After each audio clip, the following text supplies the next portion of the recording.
Hello everyone, आज हम देखने वाले हैं एक स्टोरी दैट इज़ ब्रदर्स यानी भाई। अब ब्रदर्स है, ब्रदर यानी एक भाई होगा, एस है तो यानी कि यहाँ पे दो भाइयों की बात की गई है या ज़्यादा भी हो सकते हैं, लेकिन ब्रदर्स यानी एक से ज़्यादा, प्लूरल है ये। Okay, many. सो इसमें हम देखने वाले हैं एक एक वर्ड की मीनिंग समझेंगे। यहाँ पे मैं आपको पूरे सेंटेंस का मतलब बताऊंगी, ग्रामर किस तरीके से यहाँ पे यूज़ हुआ है और कैसे उसका सेंस निकलता है, किस तरीके से उसकी मीनिंग है, तो सारी चीज़ हम इसमें सीखने वाले हैं। और आपको भी कैसे सेंटेंसेस बनाने हैं, एक सेंटेंस से आप किस तरीके से और कई सारे सेंटेंसेस बना बना के आप खुद प्रैक्टिस कर सकते हो, वो सारी चीज़ हम इसमें देखने वाले हैं। ओके, तो चलिए स्टार्ट करते हैं टाइम वेस्ट ना करते हुए। Once there were two brothers who were very naughty। तो यहाँ पे आपको प्रोनाउंसिएशन भी ध्यान से सुनना है, किस वर्ड को क्या पढ़ना है। Once there यानी एक बार, एक बार। There were two brothers, दो भाई थे, दो भाई थे। वेयर क्यों आया, वॉज क्यों नहीं आया? क्योंकि यहाँ पे टू ब्रदर्स यानी एक से ज़्यादा है। सिंगुलर रहेगा तब वॉज आएगा, और आई, ही, शी, इट और सिंगुलर के साथ में वॉज आता है जब हम पास्ट की बात करते हैं उसके लिए। लेकिन अगर प्लूरल में है, यू है, वी है, दे है, जैसे यहाँ पे सब्जेक्ट अगर यू होता, वी होता, दे होता, ये सारे होंगे तो सब वेयर होगा। लेकिन ही, शी, इट, आई और सिंगुलर होता तो वॉज होता। Okay, so once there were two brothers who were very naughty, जो थे बहुत शरारती, शरारती। नॉटी यानी मस्ती खोर, शरारती बोलते ना, ही इज़ वेरी नॉटी, बहुत नॉटी है, बहुत शरारती बच्चा है। अब यहाँ पे देखो, एक सेंटेंस यहाँ पे बनता है, once there were two brothers, एक बार दो भाई थे, एक सेंटेंस यहाँ पे हो गया। यहाँ पे हम कुछ भी बोल सकते हैं, once there were two sisters, once there were two friends, brothers की जगह पे फ्रेंड्स, ब्रदर्स, सिस्टर्स, इस तरीके से। हु वेर वेरी नॉटी, जो, अब यहाँ पे ख़त्म हुआ तो हु यानी इसके बारे में ही कुछ बता रहा है, ठीक है। एक हु होता है कौन के लिए, और एक ये जो हु यूज़ हुआ है वो किसके लिए हुआ है, जो के लिए, जो, जिसको, जिसे, इस तरीके से। हु वेर वेरी नॉटी, जो बहुत शरारती थे। वेर यूज़ हुआ है यानी दो की बात कर रहे हैं, ज़्यादा की बात कर रहे हैं। Always they were up to some mischief, mischief का मतलब क्या होता है, शरारतें, ठीक है। हमेशा वे, दे वर अप टू यानी करते थे, अप टू यानी अप टू का मतलब लगे रहते थे या करते रहते थे। सम कुछ न कुछ या किसी न किसी, मिसचीफ में यानी कि शरारत में। हमेशा वे किसी न किसी या फिर कुछ न कुछ शरारतें करते रहते थे, या उस वो शरारत में लगे रहते थे, ठीक है, हमेशा वो शरारत करते रहते थे। One day, their mother asked a priest to talk to her sons and put the fear of God in them, so that they would mend their ways. Their ways यानी कि रास्ते या मार्ग, ways. One day, एक दिन, इसको याद करना है आपको, जो हार्ड वर्ड हैं ये सारी चीज़ें मैं यहाँ पे लिख रही हूँ इसीलिए कि ताकि आप याद करो। यहाँ पे हैंड राइटिंग में थोड़ी सी वो हो सकती है, हैंड राइटिंग में ध्यान नहीं देना है। मैं हिंदी सिर्फ इसलिए बता रही हूँ ताकि आपको ये चीज़ें याद हो जाए, और जब हमको उसका मतलब पता चल गया है तो हम उन चीज़ों को इंग्लिश में ही बोलेंगे। जैसे ब्रदर्स हमको पता है भाई होता है, हम ब्रदर्स ही बोलेंगे अपने सेंटेंसेस में। नॉटी का मतलब शरारती होता है, एक बार हमको पता चल गया नॉटी मतलब शरारती, तो हम शरारत की जगह पे नॉटी ही बोलेंगे। देयर मदर, दो लोगों की बात हो रही है इसीलिए देयर यूज़ हुआ है। अगर यहाँ पे सिर्फ एक ही की बात होती तो हिज मदर, लड़की होती तो हर मदर यानी उसकी माँ, लड़की के लिए बोला तो हर मदर, लड़के के लिए बोला तो हिज मदर उसकी माँ। तो उन दो लोग हैं इसके लिए देयर यानी उनकी माँ, माँ ने, आस्ट यानी माँ ने कहा, एक पुजारी से, एक प्रीस्ट से, पुजारी से, टू टॉक टू बात करे, टू टॉक बात करे, टू हर सन्स उसके बेटों से, सन्स यानी बेटों, टू का मतलब यहाँ पे से हो जाएगा, टू हर सन्स। अब एक चीज़ यहाँ पे ध्यान दीजिए, ये भी क्या है, सन यानी एक होगा, एक बेटा, ऐसे है तो यानी एक से ज़्यादा। यहाँ पे हम दो बेटों की बात कर रहे हैं, हमें यहाँ पे पहले ही मेंशन कर दिया गया है टू, तो हम हर जगह पे समझते जाएंगे कि यहाँ पे दो दो लोगों की बात हो रही है। And put the fear, and put का मतलब होता है रखे या करें या दिलाएं, करें या रखें, द फियर डर, ऑफ गॉड किससे, ऑफ गॉड भगवान का या भगवान से, भगवान का, इन देम उनमें। यहाँ पे मैं आपको जस्ट वर्ड के मीनिंग बता रही हूँ, सो दैट ताकि, वर्ड का मीनिंग बता रही हूँ, सेंस कैसे निकलेगा इन वर्ड्स का हम समझेंगे। ताकि दे वुड, वे, वुड मेंट यानी मेंट का मतलब यहाँ पे क्या होगा, सुधार कर सकें, वुड है ना तो यानी आगे के लिए, फ्यूचर के लिए, तो सुधार कर सकें या सुधार करें, ऐसे भी सकें नहीं करना है तो करें कर दो। देयर वेज, अपने, वेज का यानी कि अपने तरीक़ों को, अपने रास्तों को, जैसा वो चल रहे हैं, जिस रास्ते पे चल रहे हैं, जो वेज वो यूज़ कर रहे हैं, जो तरीके वो अपना रहे हैं, उससे उनमें डर आया। तो देखो, one day there mother asked a priest, एक दिन उनकी माँ ने एक प्रीस्ट से कहा, टू टॉक टू हर सन, कि उनके बेटों से बात करे ज़रा। जैसे हम बोलते हैं ना कि भैया जैसे कोई पंडित जी, तो पंडित जी ज़रा देखिए उसको, थोड़ा सा ऐसा है, वो थोड़ा ऐसा रहता है, वो वैसा रहता है, तो ये यानी कि इसी तरीके से इसने भी किया। तो एक दिन उसकी माँ ने एक प्रिस्ट से अपने बेटों से बात करने के लिए कहा, and put the fear of God in them, और उनमें भगवान का डर रहे, ठीक है, या उनमें भगवान का डर बनाए, पुट द फियर यानी डर बनाए, ऑफ गॉड भगवान का, इन देम उनमें, सो दैट ताकि, they would mend their ways ताकि वे सुधार कर सके अपने तरीकों में, या वे अपने तरीकों में सुधार कर सके। देखिए एक चीज़ ध्यान दीजिए, यहाँ पे किस तरीके के सेंटेंसेस बनाए जा रहे हैं वो चीज़ें आपको ध्यान रखनी है। और एक चीज़ यहाँ पे देखिए, ये जो ये पूरा सेंटेंसेस यूज़ हो रहा है, यहाँ से लेकर तो ये देखो, आस्क्ड यानी पूछा, तो ये पास्ट में हुआ कि बात करें, a priest to talk to her sons, यहाँ पे कोई हम देख रहे हैं has, have, her, he, she, it, कोई हेल्पिंग वर्ब यूज़ नहीं हुआ, तो ये प्रेजेंट इंडेफिनिट टेंस है, जहाँ पे जस्ट सब्जेक्ट के बाद नॉर्मल वर्ब आ रहा है, कोई आईएनजी नहीं, कोई सेकेंड फॉर्म नहीं, ठीक है। तो ये देखो यहाँ पे talk, priest to talk to her sons and put the fear of God in them so that they would mend. अब यहाँ पे सिर्फ एक मॉडल ऑक्सिलरी का यूज़ हुआ है जो फ्यूचर की बात बता रहा है कि वो कर सकें अपने में changes. Okay, the priest asked her to send her sons to him one by one. Priest ने, अब प्रीस्ट का मतलब कहता है पुजारी, प्रीस्ट ने कहा उससे, किससे, हर यूज़ हुआ है यानी उसकी माँ की बात कर रहे हैं क्योंकि उसी ने तो बात किया है। सो प्रीस्ट ने उससे कहा, प्रीस्ट का मतलब मैंने लिख दिया है तो आप समझ लीजिए, यहाँ पे भी लिखा था, यहाँ पे भी लिख दिया मैंने। पुजारी ने कहा हर, उससे, टू सेंड भेजने के लिए, हर सन्स उसके बेटों को या अपने बेटों को,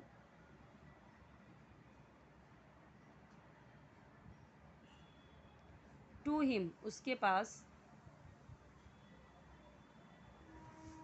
वन बाय वन एक एक करके। समझते हैं। अब यहाँ पे देखो, यहाँ पे हिम यूज़ हुआ है, समझ में आ रहा है कि आदमी के लिए यूज़ हो रहा है। यहाँ पे हर यूज़ हुआ है, समझ में आ रहा है औरत के लिए यूज़ हुआ है। प्रीस्ट ने उससे कहा कि वह अपने बेटों को या उसके बेटों को उसके पास, प्रीस्ट के पास भेजे एक एक करके, यानी पुजारी ने उस औरत से कहा कि वो अपने बेटों को एक एक करके उसके पास भेजे, किसके पास, पंडित के पास, पुजारी के पास। आपको कम से कम एक हफ्ते इस तरीके के वीडियोस देखने हैं। उसके बाद आपको जो कॉन्वर्सेशन वाले वीडियोस हैं और जो ऐसे स्टोरीज़ हैं जिसको मैंने एक एक वर्ड करके नहीं लिखा है, जस्ट एक्सप्लेन किया हुआ है, वो वाले देखने हैं। फिर आपको पता चलेगा कि आपने कितना इंग्लिश समझा है, आप में कितने सुधार हुए हैं, चेंजेस हुए हैं इंग्लिश को लेकर। तो ये चीज़ आपको अपने से प्रैक्टिस करनी है। मेरा काम है कि मैं आपको एक एक वर्ड का मतलब समझाऊँ यहाँ पे, ताकि आप धीरे धीरे ये सब, जब हमको एक एक वर्ड का मतलब ही समझ में आने लगेगा तो ऑब्वियस है कि हम ये सारी चीज़ों को समझने लगेंगे कि क्या लिखा है, कोई क्या बोल रहा है। ओके, तो ये बहुत अच्छा तरीका है स्टोरी के थ्रू इंग्लिश को सीखना। स्टार्ट हम जो इससे करना बहुत सही तरीका है। Firstly the younger brother went to the priest and sat by his side. Firstly यानी पहले या सबसे पहले, पहले द यंगर ब्रदर यानी छोटा भाई, यंगर का मतलब छोटा भाई, वेंट टू गया, टू द प्रीस्ट यानी पुजारी के पास,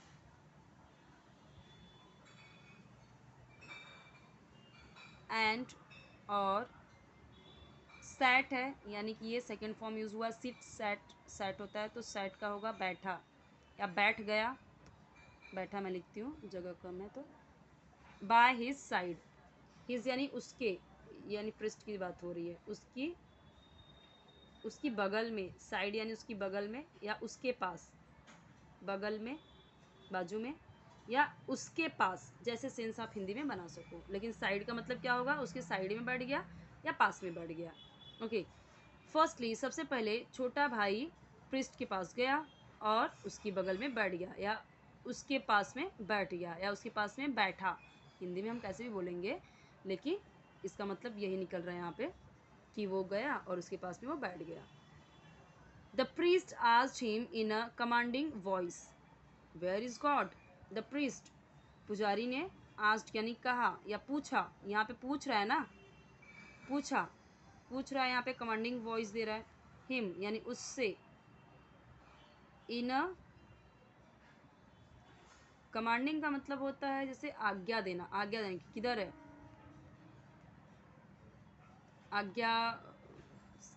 आज्ञा वाले आवाज में, ठीक है, आज्ञा देते हुए या आज्ञा देते हुए आवाज में, वॉइस आवाज में पूछा।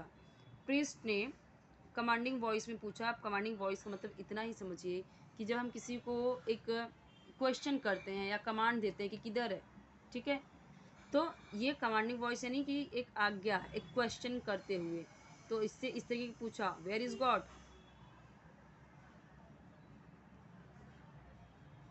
गॉड का मतलब हर किसी को पता है, हमको हिंदी में लिखने की ज़रूरत नहीं है, सबको पता है गॉड क्या होता है, फिर भी मैंने यहाँ पे लिख दिया। भगवान कहाँ है।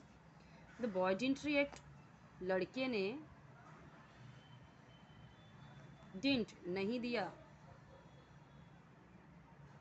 कोई प्रतिक्रिया, रिएक्ट यानी बोलते ना, उसने तो कुछ रिएक्ट ही नहीं किया, प्रतिक्रिया, रिएक्ट का मतलब होता है प्रतिक्रिया, बट हम इंग्लिश में ही यूज़ करेंगे कि उसने कुछ रिएक्ट ही नहीं किया। हम बोलते हैं अरे उसने तो कुछ रिएक्ट ही नहीं किया, he didn't react. Okay, so boy didn't react. अगर यही होता कि उसने रिएक्ट किया सो हम क्या लिखते, सो रिएक्टेड हो जाता, बॉय रिएक्टेड, ठीक है, उसने रिएक्ट किया, तो यानी कि ये सेकंड फॉर्म में हो जाता जब डिड नहीं होता, तो नॉट आ गया तो did not react first form में आ गया। When the priest asked again, जब प्रीस्ट ने, हमको पता है क्या होता है, आस्क्ड यानी पूछा या कहा फिर से, लेकिन यहाँ पे क्वेश्चन ही पूछ रहा है ना, वेयर इज गॉड, तो यानी आस्क्ड यानी पूछा समझ के चलेंगे। आस्क्ड का मतलब होता है कहा, बोला, पूछा, लेकिन यहाँ पे जब ये क्वेश्चन हमको दिखा रहा है, ये क्वेश्चन मार्क भी दिखा रहा है, वेयर इज गॉड, क्वेश्चन पूछा रहा है सीधा सीधा, तो इस तरीके से हम क्या बोलेंगे, आस्क्ड अगेन, वापस से पूछा, ठीक है, फिर से या वापस से पूछा। The boy ran to his elder brother and said, do you know God is missing and everybody thinks that we are responsible for this. लड़का रैन यानी भागा या दौड़ा या गया, टू हिज एल्डर ब्रदर, अपने, हिज का मतलब यहाँ पे अपने बड़े भाई के पास, टू हिज एल्डर ब्रदर तो भाई के पास, और कहा, एंड सेड यहाँ पे देखिए आपका पास्ट में है,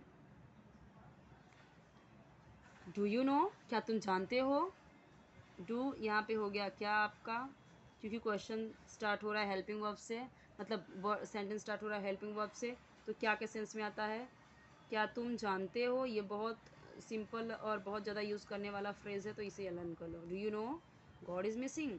गॉड मिसिंग का मतलब गुम गया है, ठीक है, नहीं मिल रहा है। इतना तो समझ में आ गया, मिसिंग यानी खो गया है। मैं ऐसे लिख देती हूँ, खो गया है। भगवान खो गया है का यहाँ पे इज़ है, ठीक है। एंड एवरीबडी, और एवरीबडी थिंग्स, हर कोई सोचता है या हर किसी को यही लगता है, हर कोई सोचता है कि वी आर, हम हैं, रिस्पॉन्सिबल यानी इसके जिम्मेदार,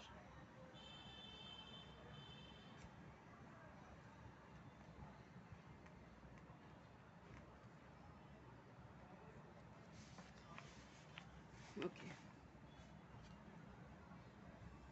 आई होप कि आपको यहाँ पे समझा होगा। लड़का बड़े भाई के पास भागा और कहा, do you know God is missing. क्या तुम्हें पता है, क्या तुम जानते हो। अब डू यू नो को हम दोनों तरीके से बोलते हैं, क्या तुम जानते हो, क्या तुम्हें पता है। गॉड इज़ मिसिंग, गॉड गुम गया है या खो गया है या नहीं मिल रहा है। एंड एवरीबडी थिंक्स, और हर कोई सोचता है या हर किसी को लगता है दैट कि we are responsible for this, हम लोग इसके जिम्मेदार हैं, ओके। अब देखिए ये तो नॉर्मली है। अब ये जो यहाँ से लेके यहाँ तक सेंटेंस है ना, बहुत इजी है। अब ये हम यहाँ पे आप चेंज कर करके समझ सकते हो। जैसे the girl ran to her elder sister. अब यहाँ पे सेंटेंस चेंज करना होगा तो कैसे करेंगे, बॉय की जगह पे गर्ल लिख देंगे। रैन का तो चलो वही रहेगा, हेल्पिंग वर्ब, जो ये वर्ब है वही रहेगा, बस इसको चेंज कर देंगे।